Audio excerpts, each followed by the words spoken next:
सूबे के स्वास्थ्य मंत्री बन्ना गुप्ता जी यहाँ के आप इंतजार कर रहे हैं। मुझे थोड़ी देर हो गई और आज बारिश भी हुई है। आप सबके प्रति मैं आभार प्रकट करना चाहती हूँ कि इतने समय से आप बैठे हैं और शांति से आपने मेरा इंतजार किया। बहुत बहुत धन्यवाद।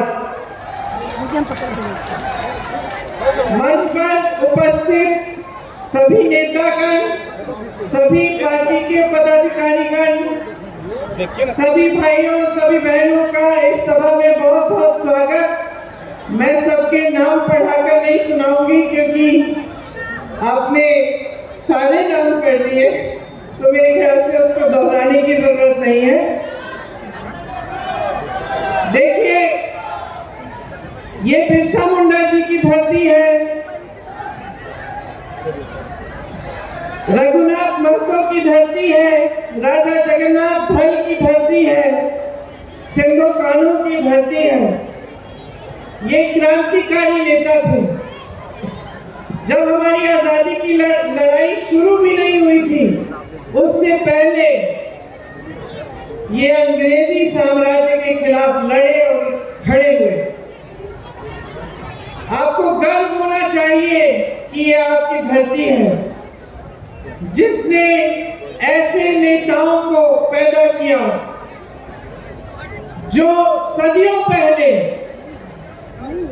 आपके लिए, आपके अधिकारों के लिए लड़े, इतने बड़े साम्राज्य से लड़े और जिन्होंने रास्ता दिखाया जो बाद में महात्मा गांधी, जवाहरलाल नेहरू, सरदार पटेल, सुभाष चंद्र बोस जी जैसे स्वतंत्रता सेनानियों ने पकड़ा।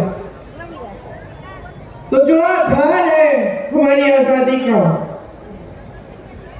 जहां हमारी राजनीति की नींव डली, वो यही थी कि अपने अधिकारों के लिए, अपनी आजादी के लिए डट के लड़ो, अपना हक मांगो, अपनी आवाज उठाओ।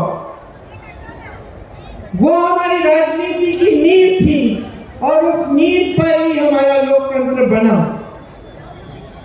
हमारा लोकतंत्र, हमारा संविधान हमारी रक्षा करता है। आपने बहुत मंचों पे सुना होगा कि तमाम नेता आते हैं, संविधान की बात करते हैं। कभी आपने सोचा होगा कि ठीक है, लेकिन इस संविधान का मेरे लिए क्या मतलब है, मेरे रोजमर्रा के जीवन में इस संविधान का क्या महत्व है? तो बात यह है कि यही संविधान आपको सारे अधिकार देता है। आपको वोट का अधिकार देता है, आवाज उठाने का अधिकार देता है, आंदोलन करने का अधिकार देता है, भोजन का अधिकार देता है, शिक्षा का अधिकार देता है, आरक्षण का अधिकार देता है, आपको बचाकर रखता है और इस लोकतंत्र को बचाकर रखता है। कल अगर लोकतंत्र ही नहीं बचेगा तो जब आपके लिए कोई संघर्ष या कोई संकट आपके जीवन में आता है, आप आवाज कैसे उठाओगे? जब आपको कुछ बदलाव चाहिए तो आप उस बदलाव को लाएंगे कैसे? आज बड़ी बड़ी समस्याएं हैं जनता के सामने। सबसे बड़ी समस्या है महंगाई और बेरोजगारी। आप मेरे साथ सहमत है कि नहीं? क्या ये सबसे बड़ी समस्याएं हैं आज की, है कि नहीं? ये सबसे बड़ी समस्याएं हैं। आज बेरोजगारी चरम पर है। 45 सालों में इतनी बेरोजगारी नहीं रही। 70 करोड़ नौजवान इस देश में बेरोजगार हैं। और आज वो जमाना नहीं रहा बहनों और भाइयों कि हम बच्चों को बड़े करते थे, जैसे ही बड़े हो जाते थे मजदूरी में या खेती में लगा लेते थे। आज वो जमाना नहीं है। आज जो बेरोजगार नौजवान खड़ा है वो शिक्षित है, क्योंकि हर एक माँ बाप ने, हर एक परिवार ने, चाहे कितनी भी दूर दराज गांव का हो, चाहे कितने भी गरीब परिवार का हो, उन्होंने कोशिश की है कि अपना बच्चा शिक्षित बने, अपनी बेटी शिक्षित बने, ताकि अच्छा रोजगार मिले और भविष्य उज्जवल हो। ये सही बात है कि नहीं? मेरी बहनें बैठी हैं।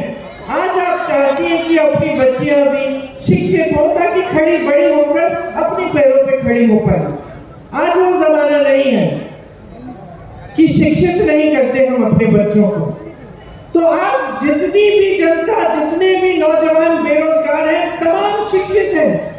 किसी ने बीटेक किया है, किसी ने बीएससी किया है, किसी ने एमएससी किया है, लेकिन रोजगार नहीं मिल रहा। ये बहुत बड़ी समस्या है हमारे देश के लिए, क्योंकि हमारे देश में, पूरे विश्व भर में हमारा ही एक देश है जिसमें सबसे ज्यादा नौजवान है। तो हमारी वर्क फोर्स भी बहुत मजबूत है। अगर इन सब नौजवानों को रोजगार मिलता तो हम मजबूती से चाइना जैसे देशों का मुकाबला कर पाते मैन्युफैक्चरिंग में और वर्कफोर्स में। आज वो परिस्थितियां नहीं है। तो ये एक सबसे बड़ी हमारी समस्या है। दूसरी सबसे बड़ी समस्या क्या है आज? महंगाई। मेरी बहनें बैठी हैं, हर चीज महंगी हो गई है। सरकार की नीतियों ने जीएसटी डाल कर आपकी कमर तोड़ दी है। आप आज दुकान जाती हैं, 5 चीजें खरीदने जाती हैं, उनमें से 2 खरीद के वापस आएंगी। आज बच्चों की फीस देनी पड़ती है, या कोई बीमार पड़ जाता है परिवार में, घबराहट होती है कि किस तरह से करेंगे। ऐसी समस्याएं जो पैदा हो जाती हैं गरीबी से, बेरोजगारी से, ऊपर से महंगाई है, किस तरह से आप सामना कर रहे हैं समझ में नहीं आता। हर चीज के लिए आपको संघर्ष करना पड़ रहा है। आप महिला हैं तो आप मजदूरी भी करेंगी, सब कुछ काम करने की कोशिश करेंगी, फिर भी आप घर आके काम करेंगी, घर में सबकी परवरिश करेंगी, सबका खाना देखेंगी, सफाई देखेंगी, सब कुछ आप देखती हैं। फिर भी आपको कोई राहत नहीं मिली है महंगाई से। आप किसान हैं तो आप खेती से कमाई नहीं कर पा रहे हैं, क्योंकि हर चीज में जीएसटी है, पेट्रोल डीजल महंगा हो चुका है, हर तरफ से संकट ही संकट है। मिडिल क्लास के हैं तो ये नहीं है कि आपका जीवन भी बड़े आराम से चल रहा है। बेरोजगारी, महंगाई का खूब इफेक्ट आपके जीवन पे भी है, आप भी आगे नहीं बढ़ पा रहे हैं। और जितने बड़े बड़े संस्थान थे, जितने सरकारी कारोबार थे जिससे एक स्थायी रोजगार मिलते थे, वो भी लगभग सारे आस्ते आस्ते करके अपने बड़े बड़े खरबपति मित्रों को मोदी जी ने और मोदी जी की सरकार ने सौंप दिए हैं। तो रोजगार आएगा कहां से? आपने अपने यहाँ देखा एचईसी का, किसी ने मुझे यहाँ आते आते बोला इसको बचाइए। अब ये खड़ा किया गया आपके लिए, और आज इसको कमजोर करके लगभग बंद होने के कगार पे है। सालों के लिए किसी को सैलरी नहीं मिली है। मोदी जी श्रेय लेते हैं। जब चंद्रयान 3 जाता है, मोदी जी श्रेय लेते हैं, उनकी फोटो खिंचती है, छपती है। और जिसने उसके लिए सारा काम किया, जिन इंजीनियरों ने काम किया, जिन्होंने स्टील बनाया, उनका क्या होगा? उनको आप सैलरी तक नहीं दे रहे हैं, उनके बारे में आप पूछ नहीं रहे हैं। तो जब मैंने शुरुआत की अपने भाषण की, तो मैंने अपनी राजनीति की नींव की बात की, लोकतंत्र की नींव की बात की। क्यों? क्योंकि आज जो राजनीति देश में हावी है वो सच्ची राजनीति नहीं है बहनों और भाइयों, वो सिर्फ सत्ता लेने के लिए है। और जो राजनीति इस देश में सालों के लिए चल रही थी, जिनके आपने मिसाल देखे, पंडित जवाहरलाल नेहरू ने जो स्थापित किया आपके रांची में ही, जितने बड़े इंस्टीट्यूट, जितनी चीजें स्थापित की, ये क्यों की? इंदिरा गांधी ने अगर देश सेवा की, देश के लिए शहीद हुई, 33 गोली खाई, देश के लिए क्यों किया? राजीव गांधी शहीद हुए क्यों हुए? और सिर्फ मैं अपने परिवार के बारे में नहीं कह रही हूँ, बहुत ऐसे नेता रहे। मनमोहन सिंह जी को देखिए, देश के लिए आजीवन समर्पित रहे, देश को कैसे आगे बढ़ाया, अर्थव्यवस्था को असली मायने से मजबूत किया। वो राजनीति आजकल नहीं चल रही है देश में। आजकल सिर्फ सत्ता को किस तरह से हासिल करना है, किस तरह से बटोर के रखना है। चाहे हमें जहां पे चुनाव जीतकर कोई और पार्टी जीत गई है और सरकार बन गई है, चाहे हमें उस सरकार को धनबल से तोड़ना हो, उसके विधायकों को खरीदना पड़े, 100 करोड़ दे के खरीद लेते हैं, सरकार गिरा देते हैं, लोकतंत्र के बारे में सोचते ही नहीं, जनता ने किसको चुना वो सोचते ही नहीं, कुछ भी कर लेते हैं सत्ता के लिए। चाहे फिर आपके मुख्यमंत्री की तरह मुख्यमंत्रियों को चुनाव से पहले जेल में डाल देते हैं, फर्जी मुकदमे डाल के, फर्जी बयान लेके जेल में डाल देते हैं, क्योंकि ताकि वो ठीक से लोकतंत्र के तहत चुनाव न लड़ पाए। या फिर कांग्रेस पार्टी के खाते बंद कर देते हैं कि एक पैसा खर्च न पाए, ताकि वो भी चुनाव ठीक से लड़ न पाए। सारी ऊपरी राजनीति है, ये हल्की है। आज हमारे प्रधानमंत्री आपके सामने आते हैं तो महंगाई का शब्द उनके मुंह से नहीं निकलता, बेरोजगारी का शब्द मुंह से नहीं निकलता।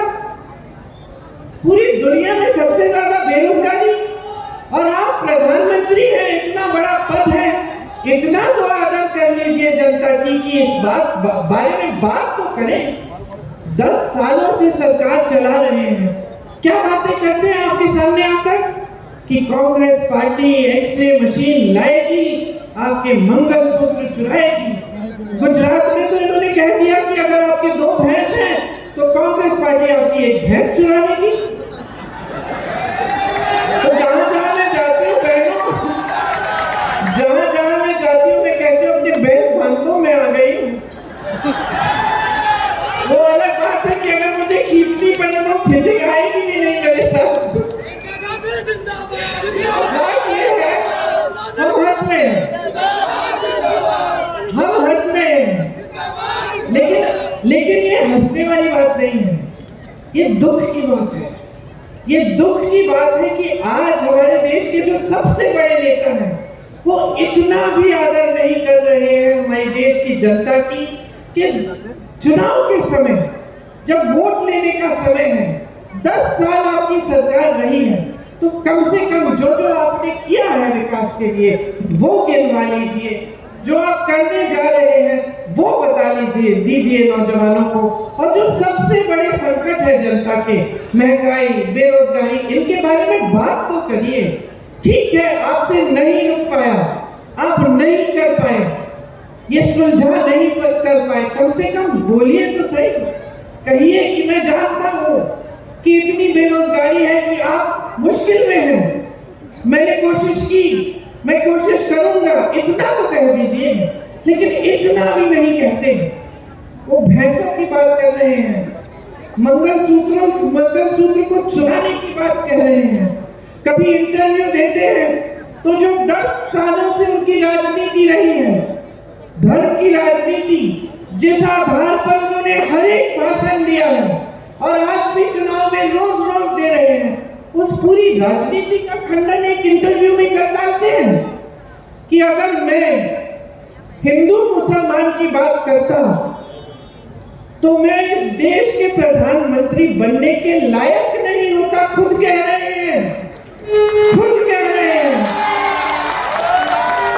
तो इसका मतलब क्या है बहनों और भाइयों?